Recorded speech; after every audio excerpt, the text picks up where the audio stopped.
मंगलम भगवान वीरो मंगलम गोत्रमोगणी मंगलम कुंदिपुदार्यो जेन्द्रमोस्तु मंगलम सर्वमंगल मांगल्यम सर्वकल्याणकारिकम प्रधानम सर्वधर्माणां जैनम जयतु शास्त्रिनम जैनम जयतु शास्त्रिनम। पुराही समीचीन धर्म की जय, पूरे विश्व धर्म की जय, श्री मानव धर्म की जय, श्री महावीर भगवान की जय, प्रतिशत नेमिगिरी नेमिनगर के मूल श्री गजराज आदिनाथ भगवान की जय, श्री द्वादशांग जीनवाणी माता की जय, श्री शांतिनाथ भगवान की जय, शांतिनाथ महामंडल विधान की जय, आचार्य गुरुवरेश्वर परम तपस्वी परमचरी परम श्री संत श्रोमणी निमिषागर जी महाराज की जय। आचार्य श्री 108 दयासागर जी महाराज की जय। भव्य आत्माओं, जैसा कि आप सभी को ज्ञात है कि शांतिनाथ महामंडल विधान अपने आप में एक महत्वपूर्ण विधान है। इस विधान के अंदर चिंतन किया जाए, मनन किया जाए, अध्ययन किया जाए तो शायद कितना कितना रहस्य प्राप्त होगा। ये शांतिनाथ मंडल विधान के चतुर्थ बले में हमें एक एक ऐसी ऐसी कामनाओं को प्राप्त करने का सामर्थ्य बताया है, ऐसी ऐसी इच्छाओं की पूर्ति का सामर्थ्य बताया है जो हर प्राणी नहीं समझ पाता। जैसे हर व्यक्ति जाता है, वैसे जिस सिद्धांत के अनुसार निकांक्षित अंग किसी प्रकार की भगवान देवता गुरु की भक्ति के प्रति हमें आकांक्षा की आवश्यकता नहीं है, लेकिन हम महावीर जाते हैं, पद्मपुरी जाते हैं, चंद्रपुरी जाते हैं और भी अनेक क्षेत्रों में जाते हैं। कोई दो चार कामनाएं, कोई पुत्र की मालिक इच्छा करता है, कोई शादी विवाह की इच्छा करता है, कोई धन संपत्ति की इच्छा करता है, कोई व्यापार की इच्छा करता है। लेकिन प्यारे बंधु, जिस सिद्धांत के अंदर ही ये वांछाएं सब हमारे धूल समान हैं, ये वांछाएं हमारे लिए करने योग्य नहीं है। ऐसी जो वांछाएं किया करते वो मिथ्या दृष्टि कहलाते हैं, सम्यक दर्शन नहीं उनके पास। सम्यक दर्शन क्या दोष है,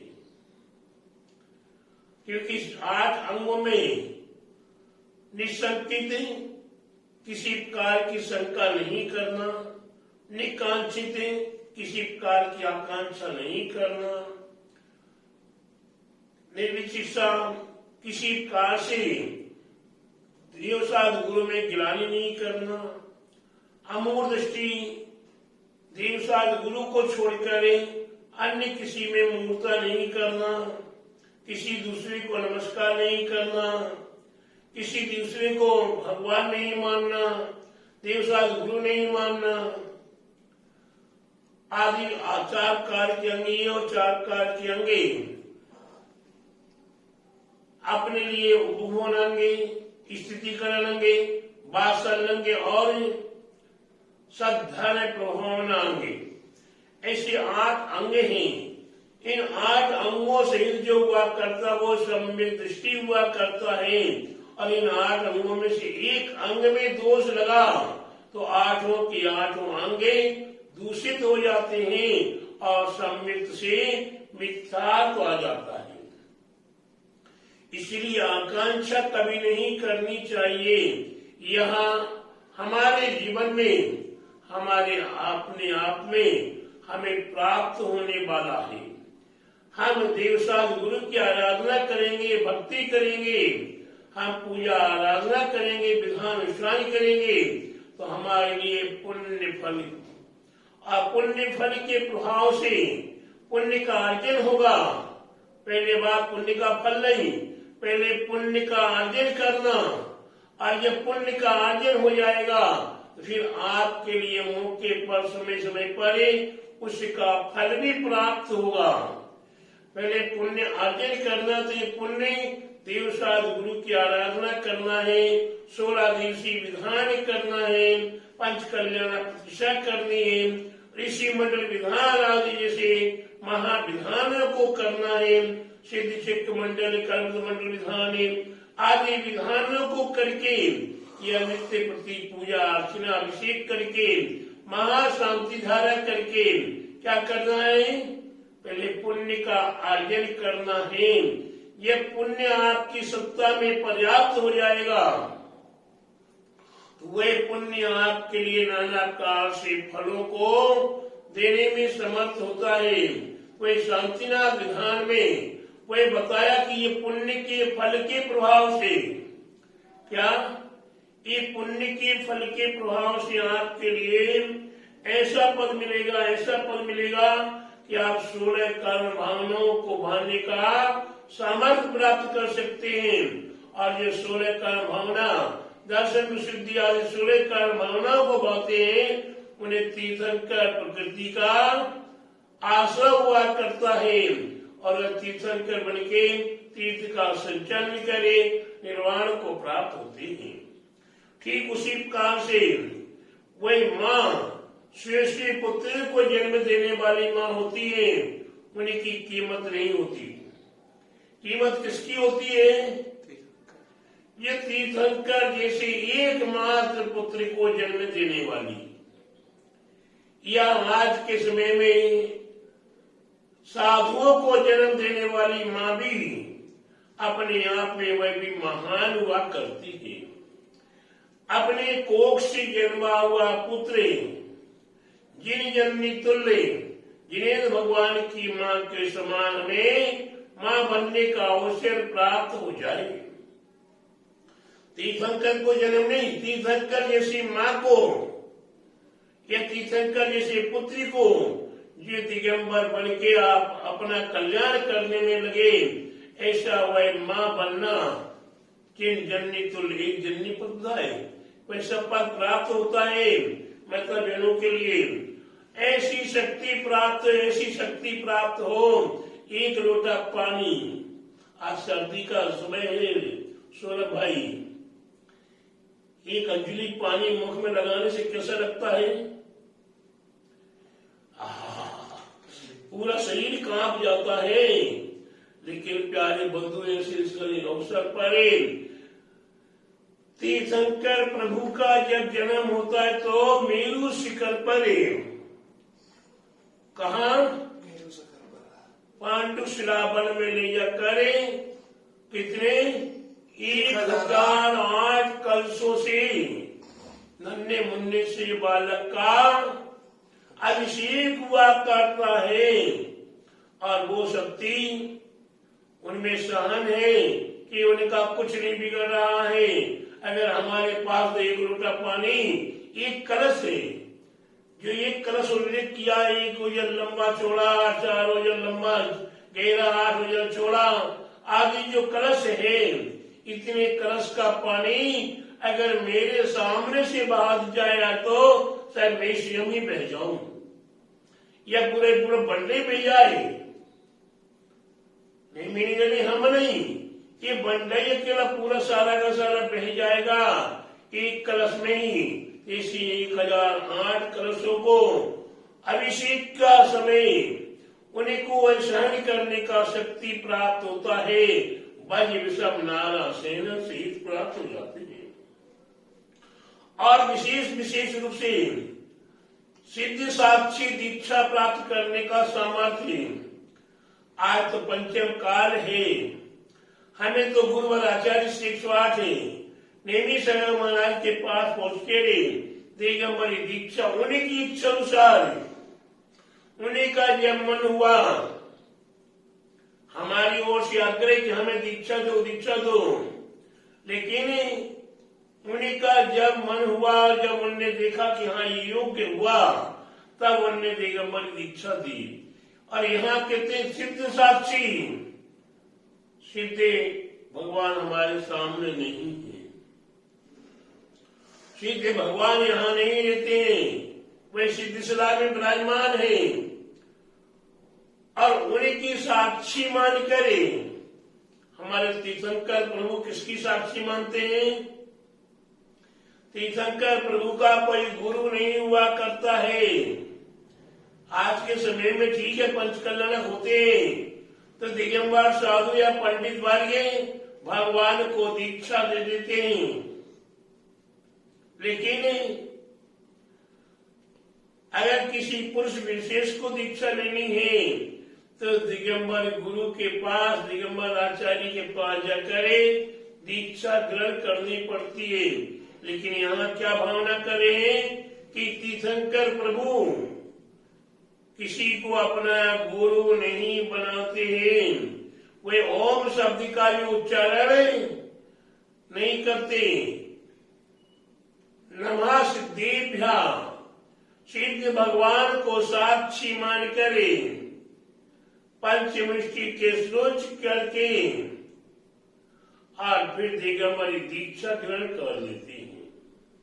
ऐसा शक्ति सामर्थ्य हमें कहाँ से प्राप्त होता है? शांतिनाथ मंडल विधान की आराधना करने से वह शक्ति सामर्थ्य प्राप्त हो जाता है और सिद्ध साक्षी दीक्षा प्राप्त करने के लिए आपके भाव जागृत हो जाते हैं।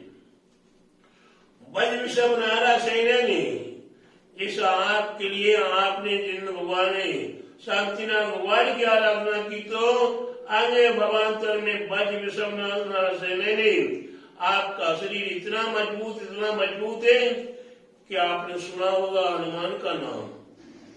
सुना कि नहीं? सुना नहीं। तो हनुमान जी का नाम सुना है तो हनुमान जी के लिए क्या कहा बताया? ये वो अपने मामा के पास है, मामा की गोद में खेल रहे हैं, बालक है नन्ना मुन्ना सा, और खेलते खेलते वे विमान में चल रहे हैं और अचानक ही वे नीचे गिर जाते हैं विमान से। यहाँ बॉय नीचे गिरते हैं तो उनके मामा तो अब सोच रहे कि वाह कितना अनर्थ हो गया, ये मेरा भांजा अब तो मर गया, चूर हो गया। लेकिन वे बालक ब्रज विषम नारा सेनन के धारक थे, उनका शरीर ब्रज विषम नारा सेनन था, इतना मजबूत था कि जिस चट्टान पर वो गिरे वह चट्टान ही चीड़ हो गई। प्यारे बंधु, ऐसी शक्ति सामर्थ्य शांतिनाथ विधान की आराधना करने से हमारे आपके लिए प्राप्त होता है। यथाख्यात दत्तवान हमारे लिए जो आगम में या हमारे तीर्थंकरों ने जो आचरण किया है मोक्ष मार्ग को प्राप्त करने के लिए, मोक्ष को प्राप्त करने के लिए, उसी प्रकार का यथाख्यात रत्नत्रय सम्यक दर्शन, सम्यक ज्ञान और सम्यक चारित्र्य हमें प्राप्त होता है। कैसे? शांतिनाथ महामंडल विधान की आराधना करने से हमें ऐसा आनंद आता है कि अपने आप में ही स्वात्म आत्मा का आनंद है, आत्मा की अनुभूति। जिन्हें एक बार आत्मा की अनुभूति होना शुरू हो जाती है उन्हें नियम से परमात्मा पद की प्राप्ति होती है। तो ये शक्ति सामर्थ्य हमें विधान के माध्यम से प्राप्त हो रहा है। साथ ही साथ ऐसा वैभव आप मांगती क्या मांगने नहीं जाती। आप क्या आप मांगना ही नहीं जानते हो? आप तो भगवान मेरे को 10 लाख रुपए मिल जाए, हे भगवान मेरे को 1 करोड़ रुपए मिल जाए, हे भगवान मेरे को छोटा मोटा मकान बन जाए, हे भगवान मेरा थोड़ा सा व्यापार चल जाए, हे भगवान मेरे को पुत्र पुत्रा मिल जाए। अरे मांगना है तो ऐसा मांगो जो कुछ मांगा जैसा दिखाई दे। भगवान तीर्थंकर प्रभु का समोषण है। क्या मांगो? हमें वो समोषण तीर्थंकर प्रभु का समोषण जैसा वैभव प्राप्त हो और उस वैभव से भी हमें अलिप्त रहे। क्या वैभव मिले भी और वैभव से भी अलिप्त रहे। समोषण में विशेषता क्या है? समोषण में विशेषता वह है जिसके निमित्त से समोषण की रचना हुई है। वह समोषण का कोई भी एक रंच मात्र भी तिलकुश मात्र भी स्पर्श नहीं करते हैं। अब समोषण विराजमान है, कहाँ विराजमान है? समोषण में विराजमान है, सिंहासन पर भी नहीं, उससे 4 अंगुल ऊपर है, छत्र चमर भामंडल है आदि से भी उनसे सब दूर दूर है, उनसे कोई भी विभव स्पर्श नहीं कर सकता। वहां उन्हें कोई भी स्पर्श भी नहीं कर सकता है। ऐसा वैभव प्राप्त होना अपने आप में एक महान हुआ करता है। ऐसा वैभव भगवान शांतिनाथ प्रभु की आराधना करने से हमें प्राप्त हो सकता है। वही ज्ञान है, केवल ज्ञान रूपी ज्ञान है। एक बार बस हो तो जाए भगवान में, हे भगवान ने क्या कौन सा ज्ञान है? केवल ज्ञान, बस एक बार हो जाए परदेशी भगवान बार बार। ये मिथ्या ज्ञान, मति ज्ञान, शुद्ध ज्ञान, अवध ज्ञान हमने कितनी बार प्राप्त किए हैं। नरक में चले गए तो अवध ज्ञान प्राप्त हुआ है, देवों में चले गए तो अवध ज्ञान प्राप्त हुआ है। तो ये हमने मति ज्ञान, शुद्ध ज्ञान, अवध ज्ञान तो प्रभु जी एक बार नहीं, 2 बार नहीं, 3 बार नहीं, असंख्यात बार प्राप्त किए हैं। लेकिन उस ज्ञान के साथ क्या लगा रहा? सू के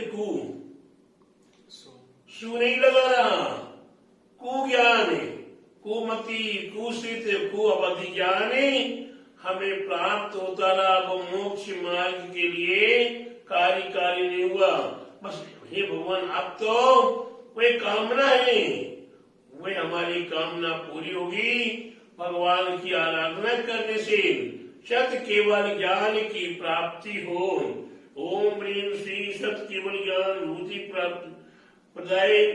ऐसा ज्ञान प्राप्त होने का अवसर है हमें हे भगवान शांतिनाथ भगवान ने आपके प्रति में भगवत अपनी आस्था, श्रद्धा, भक्ति अपने आप को अर्पण और समर्पण करता हूँ शांतिनाथ प्रभु कि आपके जीवन में जो आपने प्राप्त किया है बस वही सारा मेरे को भी क्रमशः प्राप्त हो, वही आनंद की प्राप्ति हो, ऐसी कामना करता हूँ। और यही कामनाएं शांतिनाथ भगवान की आराधना करने से पूरी होंगी। संसार के सुख जब तक परमात्मा नहीं मिले तब तक संसार के सुख आपकी भक्ति आराधना करने से पुण्य के प्रभाव से प्राप्त होंगे। और मैं ही कामना करूंगा कि प्रत्येक भव्यात्माओं के लिए ये शांति विधान सबकी आकांक्षाओं को, सबके वांछाओं को पूर्ण करने में समर्थ हो और सबके दुख दारिद्र दूर करने में समर्थ हो। यही मेरी कामना। बड़ी शांतिनाथ महामंडल विधान की जय। आचार्य गुरु 108 परम तपस्वी वचरी पुनमिति सिंह क्षेत्र श्रमणी पंचवर्ष के जल में ज्ञान वृद्धि, तपोवृद्धि, वयोवृद्धि, पाश्चात्य मूर्ति आचार्य श्री 108 नीम सागर जी महाराज की जय। आचार्य श्री 108 दया सागर जी महाराज की जय।